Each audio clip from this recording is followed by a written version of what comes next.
Fala galera, bom dia, boa tarde, boa noite, boa madrugada. Meu nome é Sidney Martins, sou professor de língua portuguesa aqui do LAC Concursos e é com extremo prazer que a gente vai trabalhar hoje a concordância verbal. E como eu já disse a vocês, aqui o camarada vai na ferida. O pior avaliador não é aquele que só trabalha com concurso público a vida inteira. É aquele que antes de trabalhar com concurso público foi professor de escolas fundamentais. É exatamente isso, ter o professor no ensino fundamental, porque ele vai diretamente na ferida. Pois a lacuna que você tem hoje, a deficiência que você tem hoje aos 30, aos 40 anos, você não adquiriu agora, você adquiriu quando era criança, quando era adolescente. Então o avaliador ele sabe, é por isso que ele brinca com essas frases grandes.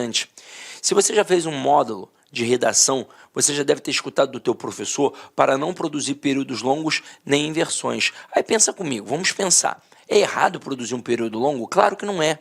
Quem já fez faculdade sabe que ao ler um autor que produz períodos longos, você reproduz períodos longos. Ao ler um autor que produz períodos curtos, você reproduz períodos curtos. Mas nós estamos falando, por exemplo, da redação do concurso público. E quando você produz períodos longos, você fica fadado a erros gramaticais. Dois, no caso. O primeiro de concordância, porque o núcleo do teu sujeito pode ficar muito distante do teu verbo, e aí você pode cometer o erro de concordância. Segundo erro, erro de pontuação. O sujeito pode ficar muito grande, você pode sentir aquela falta, aquela necessidade de dar uma respirada, ó. Ufa! Aí tá com uma vírgula ali, e vai acabar separando, por exemplo, um sujeito do verbo, e vírgula é processo sintático, e não pausa de respiração. Inversão, tá errada a inversão? Não, não tá. Grandes escritores da nossa literatura produzem maravilhosos textos repletos de inversão. O nosso próprio hino nacional, ele é repleto de inversões, que em figuras de linguagem nós chamamos de hipérbatos. Agora, quando você produz um texto, se você produz invertido, você dificulta a compreensão de quem está lendo. É por isso que o teu professor de redação pede para você produzir períodos curtos e sempre na ordem direta. Por que período curto? Porque evita o erro de concordância e o erro de pontuação. Por que na ordem direta? Porque facilita a compreensão. O que é a ordem direta? É o sistema SVC, sujeito, verbo e complemento. Agora, facilita por quê?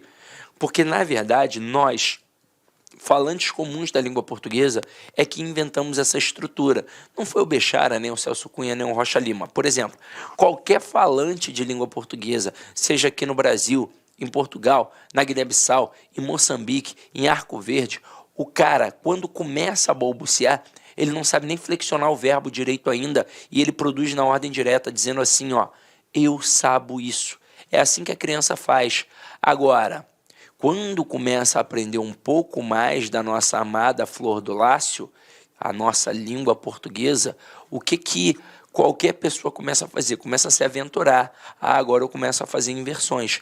E é daí que o professor de redação tira esses conselhos, mas pega agora para a prova objetiva.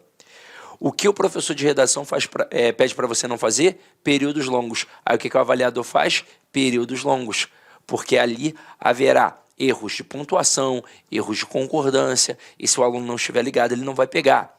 O que ele pede, o professor de redação, para você não fazer? Inversões, porque dificulta a compreensão de quem está lendo. E na hora da redação, você não quer dificultar a compreensão, você quer que o cara entenda o teu texto. Mas na hora da prova objetiva, o avaliador quer dificultar a tua compreensão. É por isso que nas questões de concordância verbal, principalmente, nós temos períodos muito longos e invertidos. Qual é a dica? Qual é o bizu? Sempre procurar o verbo, achar o sujeito e ficar ligado em quem de verdade é o núcleo do sujeito. Então acompanha aqui comigo, já uma pegadinha que poderia cair na tua prova. Eu coloco assim, ó, o uso de drogas e bebidas nos cursos atrapalham os alunos. Ó, não tô fungando porque eu uso droga não, tá? É porque eu tô resfriado, tá? Agora, se liga aqui. Quando você olha para uma frase assim, num primeiro momento, você acha até que ela está correta, porque você entende a ideia transmitida e tudo escrito corretamente, então parece que está tudo muito ok. Mas para descobrir se a frase está certa ou errada de acordo com a concordância verbal, o bizu é logo achar quem? O verbo. E por quê? porque é o verbo que vai me dizer quem é o sujeito. Não dá para olhar para os substantivos e achar que ali eu vou encontrar o sujeito. Não, eu tenho que primeiro achar o verbo e perguntar a ele quem é o sujeito. Sempre perguntando quem ou o que. Então, neste momento, você vai ver que o verbo se apresenta no plural. Mas, como eu já disse a vocês, a minha pergunta nunca pode ser de cara no plural. Ela tem que ser no singular, porque pode ser uma pegadinha. Eu ainda não fiz a pergunta, por exemplo, não sei quem é um referente. Então, quem ou o que atrapalha os alunos? O uso de drogas e bebidas. Isso tudo aqui é o meu sujeito. Agora, eu te pergunto, já que você viu a aula de tipos de sujeito, aquele sujeito ali é simples ou composto? Se você respondeu composto, você deu mole. Aqui é um sujeito simples. O núcleo é a palavra uso e não drogas e bebidas. Ué, mas por que não drogas e bebidas, Sidney? Porque está preposicionado. E eu já te mostrei que o núcleo do sujeito jamais pode ser preposicionado. É óbvio que semanticamente a palavra drogas e bebidas acabaram chamando mais a tua atenção. Mas tudo que é escrito não é escrito à toa. Sempre existe uma intencionalidade discursiva. Então, por exemplo, se a minha intenção como autor do texto fosse dizer que as drogas e as bebidas atrapalham sempre os alunos em qualquer tipo de situação nos cursos, a frase seria: drogas e bebidas nos cursos atrapalham os alunos. Eu teria um sujeito composto, o verbo ficaria de fato no plural. Para concordar com os dois núcleos, eu estaria exatamente dizendo isso, que as drogas e as bebidas nos cursos atrapalham qualquer tipo de aluno. Agora, a minha intenção não foi esta. A minha intenção foi dizer que apenas o uso atrapalha. Então aqui pode ter um monte de droga, maconha, loló, cocaína, zirê, MD, êxtase, tudo. Aí tu vai falar assim: caraca, você entende de droga, eu sou do Rio de Janeiro, irmão. Vamos lá, tô brincando, ó. Vem aqui comigo. Nesse momento, se eu usar a droga, vai me atrapalhar, obviamente. Porque o uso atrapalha. Mas e se eu não usar? Aí não vai me atrapalhar. Não vai fazer nenhuma diferença na minha vida. Então aqui quem de fato concorda com o verbo é o núcleo do sujeito. Como o núcleo se encontra no singular, o verbo vai ficar no singular. Então a frase correta: o uso de drogas e bebidas nos cursos atrapalha os alunos. Pois o que de fato atrapalha é o uso. Até aí, tudo bem? Então, aqui a gente já começou a perceber como é que funciona o processo. Vamos continuar com as outras frases.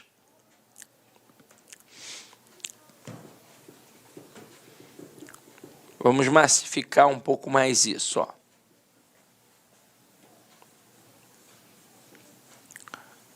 Olha só essa daqui.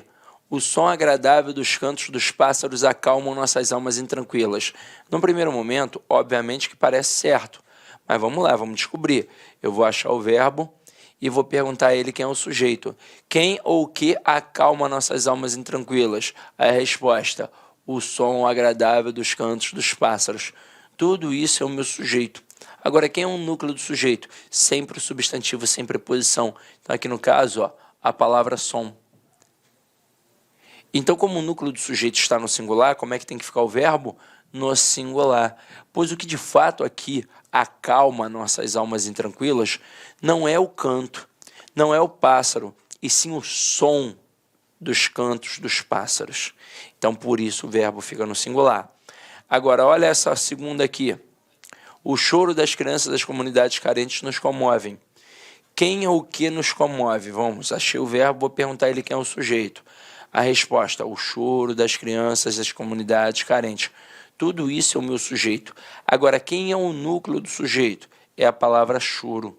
Ah, não poderia ser crianças? Não, não, porque está preposicionado. E aqui, ó, galera, não é a criança que me comove, e sim o choro das crianças das comunidades carentes. Então, neste momento, como o núcleo se encontra no singular, o verbo também vai ficar no singular. Então, a frase correta: o choro das crianças das comunidades carentes nos comove, pois o que de fato comove é o choro. Agora, olha essa 3. Essa 3 aqui, ela é muito simples, mas ela é uma pegadinha pesada na prova, porque o cara começa com verbo. E aí, qualquer falante comum da língua portuguesa, ao começar uma frase com verbo, a tendência que ele deixa ali é uma tendência de colocar o verbo no singular. E por um motivo muito simples, ainda não apareceu o referente. Então ele tende a colocar o verbo no singular por não ter aparecido o referente. E se a frase ainda for grande e pior, for uma frase que dá para entender, aí ele não vai ver erro nenhum. E olha só o que acontece aqui. Vinha de algum lugar indefinido aqueles viajantes. Dá ou não dá para entender a ideia transmitida? Dá. Mas vamos lá, a questão de concordância, você não pode dar mole. Qual é a primeira coisa que você vai fazer? Vai achar o verbo e vai perguntar ao verbo quem é o sujeito. Quem vinha? Aqueles viajantes. Agora que eu achei o sujeito, eu quero saber quem é o núcleo. Quem é o núcleo? Viajante. Núcleo no plural, o verbo tem que ficar como? No plural. Então o certo aqui seria: vinham de algum lugar indefinido aqueles viajantes. É claro que se essa frase estivesse no processo de ordem direta, ninguém erraria. Será que alguém colocaria aqueles viajantes vinham? Não, todo mundo colocaria aqueles viajantes vinham. Mas quando inverte, já dificulta. Então, gente, o bizu sempre, numa questão de concordância verbal, é achar o verbo, olhar o sujeito e buscar o núcleo do sujeito. E aí sim, se o núcleo estiver no singular, o verbo fica no singular. Se o núcleo estiver no plural, aí o verbo fica no plural. Agora, continuando para a gente massificar, ó. Deixa eu apagar aqui para não ficar poluído visualmente. Aproveito e bebo uma aguinha.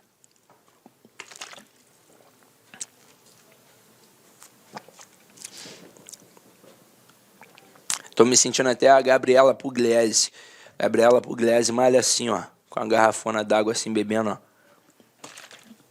Só que o meu corpo não tá igual ao da Gabriela Pugliese, né? Mas vamos lá. Aqui, ó.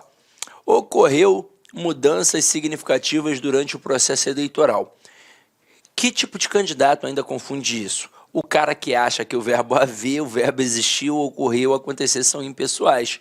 Mas você já viu na aula de tipos de sujeito o verbo haver no sentido de existir, ocorrer e acontecer é impessoal. Ele obrigatoriamente fica no singular. Agora, o verbo existir, ocorrer e acontecer, estes verbos, eles são pessoais. Então aqui, ó, o que ocorreu? Mudanças significativas. Núcleo, mudanças. Então tem que ser ocorreram mudanças significativas durante o processo eleitoral. Na próxima, o homem humilde tem certas necessidades que as pessoas abastadas não têm. Galera, verbos ter e vir são verbos muito presentes nas provas de concursos públicos, até porque eles são fronteiriços entre a concordância verbal e a acentuação. Na verdade, é mais concordância verbal do que qualquer outra coisa, porque aqui vai entrar o acento circunflexo, que é um acento diferencial para marcar a pluralização na língua portuguesa. Pluralização. Então eu coloco assim, ó. O homem tem problemas. E os homens têm problemas. Observe o que acontece na primeira frase. Eu quero saber quem é o sujeito. Eu pergunto para quem? Eu pergunto para o verbo. Então aqui, ó, o verbo. Quem é que tem problemas? O homem. Isso tudo é o meu sujeito. Agora, quem é o núcleo? Homem. Núcleo no singular, verbo no singular. Então, tudo ok. Agora, na segunda frase, quem é que tem problemas? Os homens. Isso tudo é o meu sujeito. Agora, quem é o núcleo? Homens. Núcleo no plural, verbo tem que ficar como? No plural. E eu não posso deixar um verbo no plural igual um verbo no singular. Tem que ter alguma coisa para diferenciar. E o que vai ser? O acento circunflexo. Então, galera, na língua portuguesa, o acento circunflexo sempre vai ser a marca da pluralização. Detalhe, isso serve tanto para os verbos ter e vir, como também para os seus derivados, como manter, entreter, provir, intervir e por aí vai.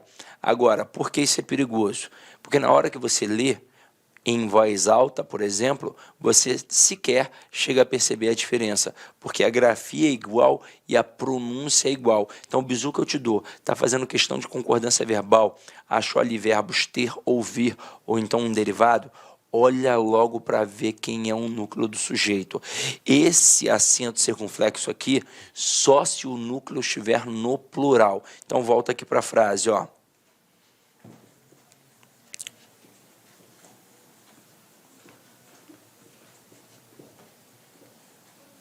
Olha aqui, ó. O homem humilde tem. Quem é que tem? O homem humilde. Quem é o núcleo? Homem. Então, homem no singular, verbo no singular. Tranquilo. Tem certas necessidades que as pessoas abastadas não têm. Quem aqui agora não tem? As pessoas abastadas. Quem é o núcleo? Pessoas. No plural. Como é que tem que ficar o verbo? No plural. Então, coloca o acento circunflexo. Então, esse era o erro. Questão 6. As crianças da cidade se mantêm alheias a tudo. Quem é que se mantém alheias a tudo? As crianças da cidade grande. Eu não acho que não tinha falado o grande. Neste momento, quem é o núcleo do sujeito? Crianças. O núcleo está no plural, o verbo tem que ficar como? No plural. Ah, Sidney, mas o mantém aqui já tem um acento. Mas tem um acento agudo. Se aqui fosse criança, aí sim eu diria a criança da cidade grande se mantém ali a tudo. Neste momento, o verbo estaria no singular. Mas por que tem aquele acento? Ora, porque é uma regra básica de acentuação. Oxítona terminada em "em", assim como tem a palavra também. Então, tem um acento. E acento agudo é só um pauzinho, então não tem como você confundir. Só um pauzinho é singular. Acento circunflexo, ó, são 2 pauzinhos, então por isso plural. Então, ali ficou faltando acento circunflexo para concordar com o termo crianças. E com isso, a gente fecha a primeira pegadinha da tua prova. Agora a gente vai começar a falar de outras pegadinhas possíveis. Então vamos lá. Próxima pegadinha aqui, ó, é em relação ao sujeito composto. Existe a possibilidade de nós termos aqui 2 tipos de concordância. E vamos trabalhar isso agora com calma, ó. Presta atenção no que eu vou te falar. Olha essa primeira frase. O gato e a gata miaram. Isso aqui está na ordem direta, em que eu coloquei primeiro o sujeito composto e depois o verbo.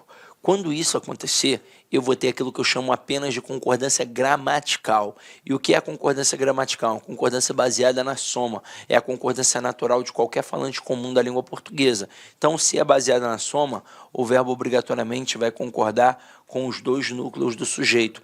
Por isso, o gato e a gata miaram. Não existe outra possibilidade. Agora, quando eu coloco na ordem invertida, quando eu começo primeiro com um verbo e depois eu coloco o sujeito composto, aí eu tenho 2 tipos de concordância, tanto a atrativa quanto a gramatical. Então aqui quando eu digo miaram o gato e a gata, eu tenho a concordância gramatical, em que o verbo vai concordar com os 2 núcleos, por isso miaram o gato e a gata. Agora, eu também posso ter a concordância atrativa, e aí vai dar a expressão miou o gato e a gata, em que o verbo agora concorda apenas com o núcleo mais próximo. E aí se liga só na parada que eu vou te falar. Por que é importante saber isso? Porque às vezes o avaliador é extremamente traiçoeiro. Então, numa questão objetiva, por exemplo, ele pode colocar assim, ó, dentre as opções abaixo, qual é aquela que está em desacordo com o padrão culto da língua? Aí ele coloca a letra A, o gato e a gata miaram. Letra B, miaram o gato e a gata. Letra C, miou o gato e a gata. E na letra D e na letra E, vai falar outras coisas completamente diferentes do papagaio, do periquito e por aí vai. Aí o candidato desavisado vai pensar, é uma dessas 3, pô, elas são muito parecidas. Só que na verdade as 3 estão corretas. Agora você, quando produz o texto, o que a gente faz? A gente coloca sempre na ordem direta, mas é importante saber que na hora dessa inversão aqui, eu posso ter a concordância gramatical e também a concordância atrativa. Por isso que eu posso dizer, chegaram o professor e o seu aluno, ou então chegou o professor e seu aluno. Agora, se eu tivesse colocado o verbo na ordem direta, se eu tivesse colocado o sujeito composto antes e depois o verbo, aí eu só poderia ter a concordância gramatical. Eu só poderia ter o professor e seu aluno chegaram. Entenderam a pegada? Essa não é muito difícil, não. Agora, continuando aqui, ó. Quando eu tenho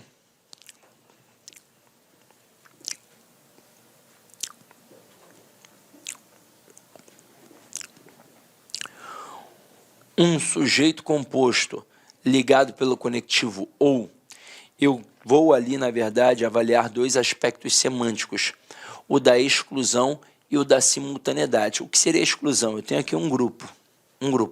Eu retiro o camarada do grupo. Isso é uma exclusão. Agora, simultaneidade é quando todos do grupo realizam aquela função.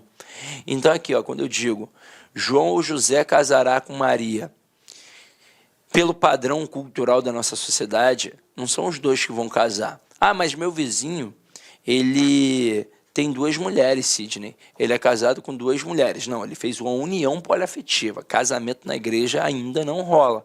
Então, aqui, ou só o João ou só o José é que de fato vai casar com a Maria. Então, aqui, ó, houve uma exclusão. Se houve uma exclusão, só um ganhou a parada aqui, eu vou deixar o verbo no singular. Agora, quando eu coloco muito frio ou muito calor podem matar o bebê, aqui de fato não é só o frio ou só o calor, aqui os dois podem matar o bebê. Então existe uma relação de simultaneidade. Com isso o verbo obrigatoriamente fica no plural. Continuando nossa brincadeira, vamos lá. Esse trema aqui saiu safadinho, vou corrigir agora, porque esse trema aqui não era para estar aqui, foi o sistema que jogou, né? Vamos lá, a gente faz aqui as coisas ao vivo. Vamos lá, ao vivo. Tirar esse trema safado aqui, ó. Pá. Pronto. A gente faz ao vivo, quem sabe faz ao vivo. Se liga só. Neste momento aqui, quando eu tenho um sujeito composto com núcleos coletivos ou quase assim, são palavras semanticamente muito similares, muito próximas. O verbo pode ficar no singular ou então concordar com os elementos. Então aqui, ó, a paz e a tranquilidade comoveu o povo ou a paz e a tranquilidade comoveram o povo. Nós, naturalmente, vamos acabar jogando para o plural. A paz e a tranquilidade comoveram o povo. Mas como essas duas palavras aqui, elas estão dentro de um nicho semântico, a gramática permite que você deixe o verbo na terceira pessoa do singular. Então, cuidado com isso. Ah, isso cai em prova? Cai, por incrível que pareça, cai. E se você der mole, o avaliador te derruba, tá? Agora aqui, ó, molezinha. Quando a gente tem sujeito composto por pessoas diferentes. Se eu tiver a primeira pessoa do singular, o verbo obrigatoriamente vai ficar na primeira pessoa do plural. Então aqui, ó, eu, tu e ele chegamos. Tem a primeira pessoa do singular? Tem. Então, verbo na primeira pessoa do plural. Agora, se só existirem ali segunda e terceira, eu tenho duas possibilidades. Eu posso ter tu e ele chegastes com a segunda pessoa do plural, o vós, ou então tu e eles chegaram como se o sujeito fosse vocês, como se eu dissesse assim, ó, vocês chegaram. Essa possibilidade é inerente? É. Isso faz parte da língua, é um fato culto, então você tem que adotar, tranquilo? Aí agora a gente vai pegar um cara que você vai marcar um asterisco aí. Esse cara é importante, quando a gente tem núcleo coletivo seguido de especificação. Não só núcleo coletivo, expressões partitivas que têm a mesma ideia, a maioria, a minoria, por aí vai. Então, olha só o que acontece aqui, ó. A gente já colocou especificado. Vou colocar frases 1 e 2. Na frase 1, um grupo de estudantes se aproximou. Quem é o sujeito? Um grupo de estudantes. Na frase 2, um grupo de estudantes se aproximaram. Quem é o sujeito? Um grupo de estudantes. Na frase 1, quem é o núcleo do sujeito? Grupo. Na frase 2, quem é o núcleo do sujeito? Grupo. Caramba, não pode ser estudante? Não, porque estudante está preposicionado. Mas com certeza, semanticamente, chamou mais a tua atenção. E por isso a gramática permitiu os dois tipos de concordância verbal. Na primeira frase, a gente tem aquilo que a gente chama de concordância gramatical, que é uma concordância baseada na soma. Ou seja, o verbo vai concordar com o referente. E quem de fato é o referente do verbo é o núcleo do sujeito. Então aqui, ó, o núcleo é a palavra grupo. Tudo bem que indica uma coletividade, mas estruturalmente se apresenta no singular. Então, portanto, o verbo fica no singular. Agora, A gramática também permitiu uma concordância atrativa, em que o verbo vai concordar com o termo especificador, na verdade, com o núcleo do termo especificador. Aqui no caso, como esse termo especificador se apresentou no plural, o verbo pode ficar também no plural. Então, posso dizer, um grupo de estudantes se aproximaram. Agora aqui, essa concordância é facultativa. Então, tanto faz dizer um grupo de estudantes se aproximou ou um grupo de estudantes se aproximaram. Tanto faz. Aqui não há a menor diferença. Agora, pode ter pegadinha na prova? Pode. Se o cara colocar assim, ó.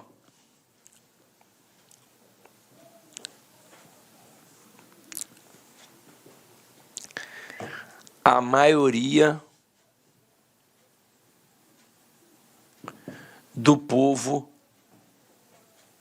passarão. Certo ou errado? Errado.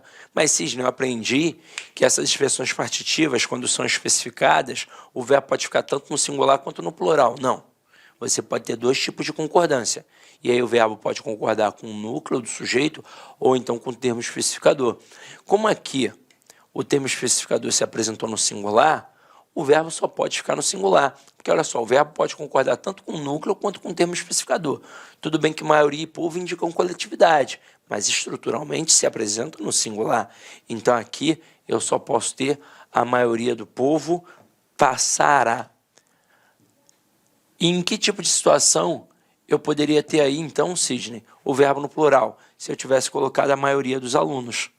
Aí, se eu tivesse colocado a maioria dos alunos, eu teria dois tipos de concordância. Uma concordando com maioria e outra concordando com alunos. Então, eu poderia ter a maioria dos alunos passará, ou então a maioria dos alunos passarão.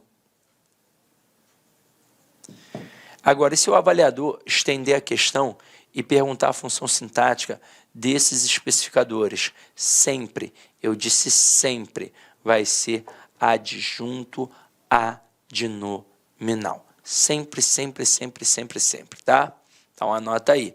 E agora a gente vai para o próximo, ó. O próximo tem a ver com pronomes de tratamento. Mas isso aqui é molezinha, né, galera? Vamos lá, ó.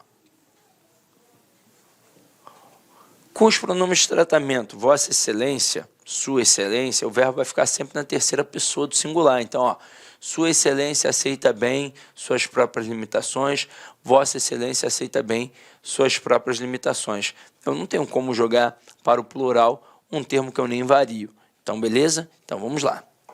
Agora aqui, ó, nomes próprios pluralizados. Isso cai, por incrível que pareça, bastante em prova. E para a nossa sorte, sempre com o nome Estados Unidos, o que é um facilitador. Mas poderia ser Emirados Árabes e por aí vai. Agora, gente, pelo amor de Deus, não confunde não. É um nome próprio pluralizado. Estados Unidos é um nome próprio pluralizado. Não é qualquer substantivo no plural. Ah, abacate. Não, não é assim. Então, aqui nesse momento, o que vai acontecer? Se o nome próprio pluralizado não possui um determinante, não tiver ali um artigozinho, um pronome, aí o verbo vai ficar no singular. Então, eu digo, Estados Unidos enfrenta uma crise avassaladora.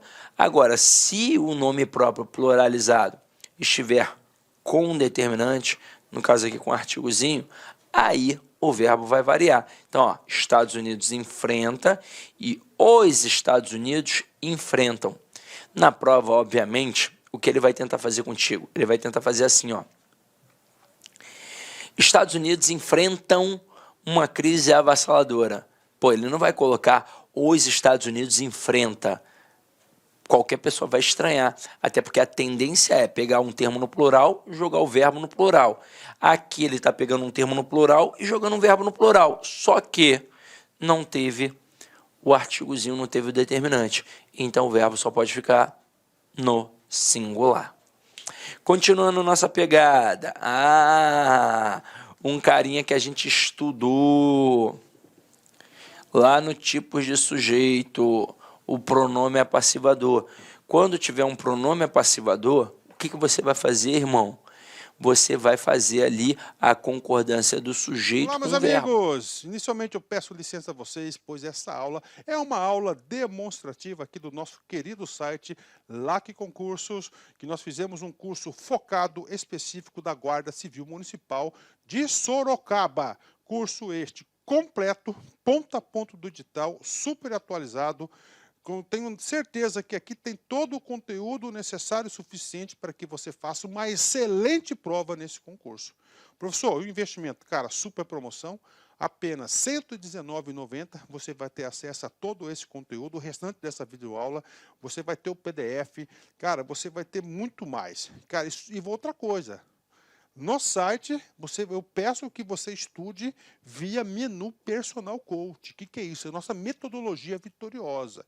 Tá? Ali, nosso setor pedagógico pegou todo o conteúdo, transformou em metas diárias de estudos. Cada meta que você cumpre é uma meta importante rumo à sua aprovação. Tudo bem? Professor, qual que é a minha meta? É sempre antecipar a meta.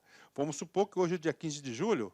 Cara, você tem que já fazer de hoje e de amanhã, dia 16. Eu vou terminar mais cedo, você refaz, você faz revisão. Você não quer passar? Então vem comigo aqui na Lá Concursos. Tem um link aqui embaixo para você diretamente lá fazer a sua matrícula. Pode vir, não é fake news, cara, não tem golpe. Nossa seriedade aqui é muito grande. Nós queremos que você conheça o nosso serviço. Valeu, tchau!